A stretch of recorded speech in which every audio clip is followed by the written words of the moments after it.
అది 1990వ సంవత్సరం. సీతారామపురం అనే పల్లెటూరులో అందరికీ ఆదర్శంగా కనిపించే ఒక పెద్ద ఇల్లుండేది. ఆ ఇంట్లో శారద, ప్రసాద్ దంపతులు ఉండేవాళ్లు. వాళ్లకి 2 కొడుకులు. పెద్దవాడు రమేష్, అనామికతో పెళ్లి జరిగింది.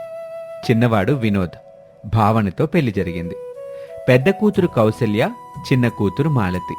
అందరూ కలిసిమెలిసి ఆనందంగా ఉండేవాళ్లు. ఆ ఇంట్లో ఒక బ్లాక్ అండ్ వైట్ టీవీ, ఒక ల్యాండ్లైన్ ఫోన్, ఒక రేడియో ఉన్నాయి. అది అప్పటికి గొప్ప విషయం. రోజు సాయంత్రం అయితే చాలు, దూరదర్శన్ సీరియల్ కోసం ఇంట్లో అందరూ ఒకే చోట కూర్చునేవారు. ప్రతిరోజులాగానే ఆ రోజు కూడా ఉదయం కోడికూత వినిపించగానే శారద నిద్రలేచి ఇంటి ముందు ముగ్గేస్తుంది. పెద్ద కోడలు అనామిక కుండతో నీళ్లు తీసుకొస్తుంది. మన పెరట్లో బావుంది కదా కోళ్ళ, బజారు నల్ల నుంచి నీళ్ళెందుకు తెస్తున్నావు? అత్తయ్య, బావిలో నీళ్లు చాలా తక్కువ ఉన్నాయి. అయ్యో కోళ్ళ, ఈ ఎండాకాలంలో అంతే, మనం జాగ్రత్తగా వాడుకోవడమే.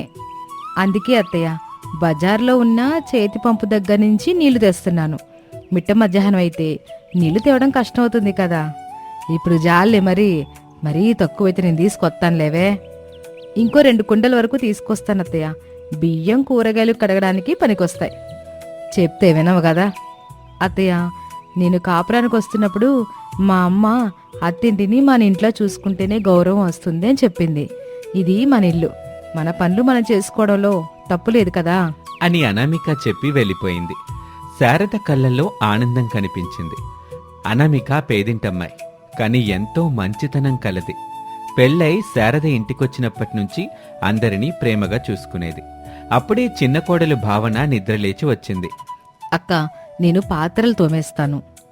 సరే భావన, నేనందరికీ కాఫీ చేస్తాను అని అనామిక కట్టెల పొయ్యి దగ్గరికి వెళ్ళింది. 2 కోడళ్ళు అక్కా చెల్లెల్లా ఉండేవారు. అది చూసి శారద మనసు ఆనందంతో నిండిపోయేది. ఇక ప్రసాద్ రేడియో పెట్టాడు. వివిధ్ భారతి పాటలు వినిపిస్తూ ఉంటాయి. రమేష్, వినోద్ లేచి బయటకొచ్చి అరుగు మీద కూర్చున్నారు. అమ్మా పెద్దకోళ్ళ, కాఫీ రెడీ అయ్యిందా? తెస్తున్నాను మావయ్య. అనామిక స్టీల్ గ్లాసుల్లో కాఫీ పోసి అందరికీ ఇచ్చింది.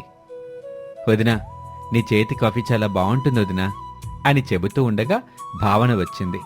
అక్క చేసిన కాఫీ బాగుంది అంటే మరి నేను చేసిన కాఫీ బాగోలేదనే కదా అర్థం అంటూ ముఖం ముడుచుకుంది.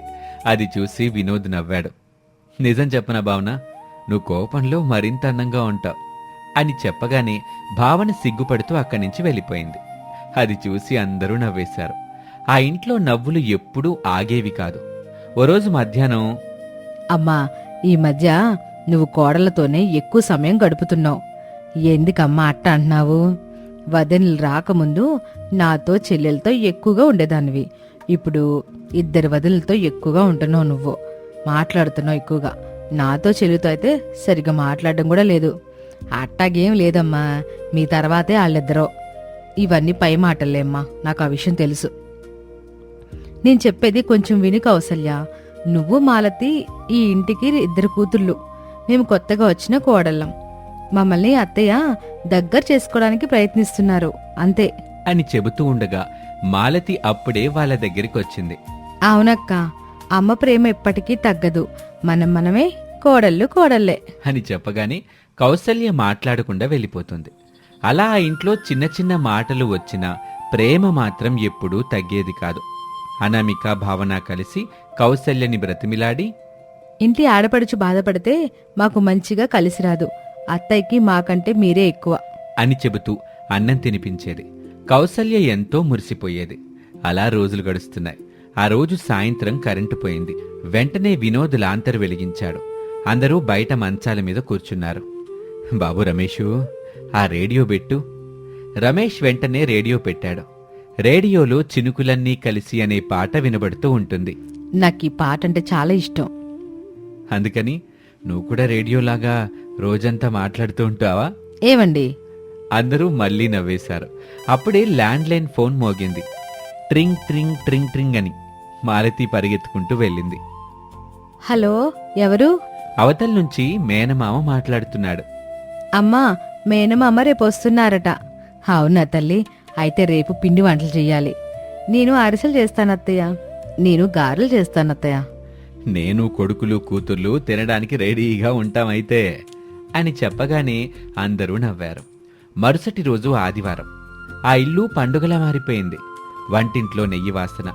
అనామిక, భావన కట్టెల పొయ్యి దగ్గర కూర్చొని పిండి వంటలు చేస్తున్నారు. ఊరి నుంచి మేనమామ అరటిపళ్ళు తెచ్చాడు. అలా సమయం గడుస్తూ ఉంటుంది. టీవీలో ఆదివారం సినిమా. ఆ ఆనందం మాటల్లో చెప్పలేంది. సాయంత్రం అందరూ బ్లాక్ అండ్ వైట్ టీవీ ముందు కూర్చున్నారు. యాంటనా కొంచెం తిప్పనయ్యా, హీరో కనిపించడం లేదు. రమేష్ ఇంటి కప్పు మీద నుంచి, తిప్పాను, ఇప్పుడు కనిపిస్తున్నాడా? ఆగాగు, ఇప్పుడు బాగుంది అని గట్టిగా అరిచాడు వినోద్. సినిమా కంటే మీ అల్లరి బాగుంది. శారద అందరినీ చూసి మురిసిపోతూ ఉంటుంది. ఎట్టాగే అందరూ కలిసి నవ్వుకుంటూ ఉండాలి. అదే కదా శారద మన సంపద. ఇక అందరూ పిండి వంటలు తింటూ టీవీలో సినిమా చూసేవాళ్ళు. అలా ఆ రోజు గడుస్తుంది. మరుసటి రోజు మధ్యాహ్నం, అనామిక, బియ్యం డబ్బాల నుంచి 2 గ్లాసులు తీసి పెట్టమ్మా. సరే అత్తయ్య. అప్పుడే పక్కింటి సుబ్బమ్మ వచ్చింది. నువ్వు చాలా అదృష్టవంతురాలు శారదా. 2 కోడలతో మహారాణిలా బ్రతుకుతున్నావే. కోడలు మంచివాళ్ళైతే ఇల్లు స్వర్గంలా ఉంటదిలే. కానీ ఈ రోజుల్లో కోడళ్ళు అత్తల్ని పట్టించుకోరు అంటున్నారు. అనామిక ఆ మాటలు విని బాధపడింది. శారద వెంటనే, అందరూ ఒకేలా ఉండరు సుబ్బమ్మ. నా కోడలను చూడు, నా కూతురులాగా ఉంటారు. నేను కూడా వాళ్ళని అట్టాగే చూసుకుంటాను.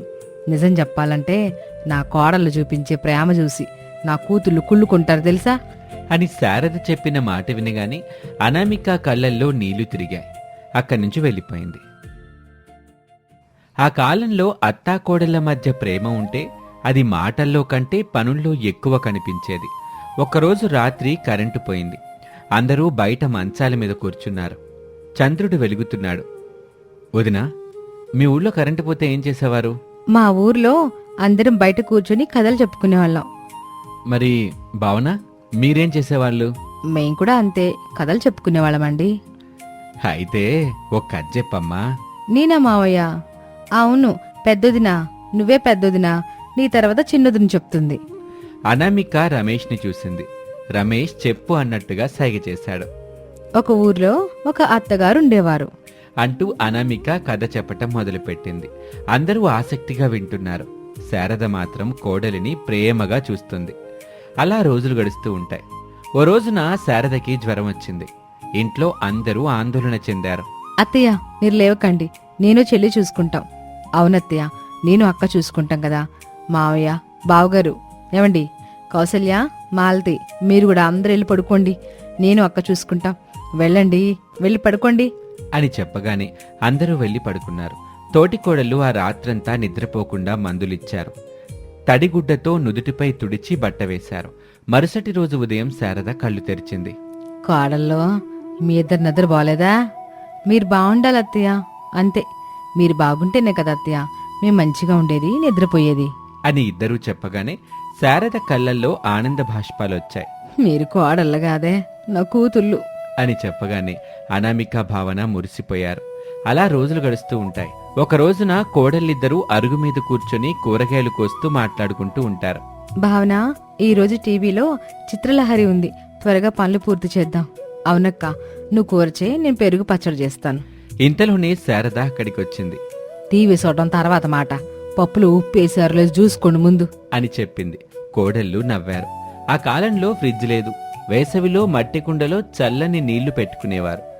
ఒక రోజున అందరూ కలిసి దేవాలయానికి వెళ్లారు. ఊరివాళ్లు వాళ్ళని చూసి ముచ్చటపడ్డారు. ఈ రోజుల్లో ఇలాంటి ఉమ్మడి కుటుంబాలు చాలా అరుదమ్మా. ఆ మాటకి ప్రసాద్ నవ్వుతూ, కుటుంబాన్ని నిలబెట్టేది డబ్బు కాదు పూజారి గారు, మంచి మనస్సు. మా ఇంటికొచ్చిన ఇద్దరి కోడలకి చాలా గొప్ప మనసుంది అని చెప్పాడు. 90s కాలంలో సౌకర్యాలు తక్కువైనా ప్రేమలు ఎక్కువగా ఉండేవి. ఒకరినొకరు గౌరవించుకోవటం, కలిసి తినటం, కలిసి నవ్వుకోవటం, అదే అసలైన ఆనందం. అత్తగారి ఇల్లంటే భయం కాదు, ప్రేమ, బంధం, మమతల నిలయం. ఒక టీవీని అందరూ కలిసి చూసేవారు. ఒక ఫోన్ వస్తే ఇల్లంతా ఆనందపడేవారు. ఉమ్మడి కుటుంబాల్లో చిన్న చిన్న గొడవలు ఉన్నా మనసులు మాత్రం ఎప్పుడూ కలిసే ఉండేవి. అదే ఆ కాలం ప్రత్యేకత.